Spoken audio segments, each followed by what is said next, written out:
فضول گفتگو سے دو قسم کے لوگ ہی بچ سکتے ہیں، ایک جس میں علم کی کثرت ہو، دوسرا جس میں ذکر کی کثرت ہو۔ اچھی یادیں دراصل وہ لمحات ہوتی ہیں جنہیں ہم پوری طرح جیتے ہیں۔ نفرت ایک مردہ ہے جسے لوگ اپنے دلوں میں رکھ کر دلوں کو قبرستان بنا لیتے ہیں۔ دنیا کی سب سے بڑی کمزوری شرافت ہے، جس کا فائدہ اکثر کم ظرف لوگ اٹھاتے ہیں۔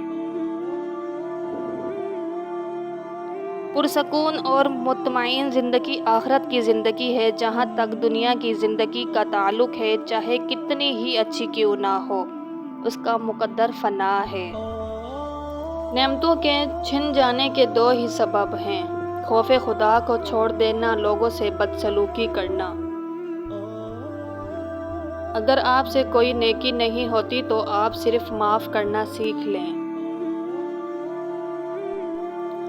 کوشش کریں کسی کے آنسوؤں کی وجہ آپ کا لہجہ یا رویہ نہ بنے، کیونکہ گناہوں میں سب سے بڑا گناہ کسی کی دل آزاری کرنا ہے۔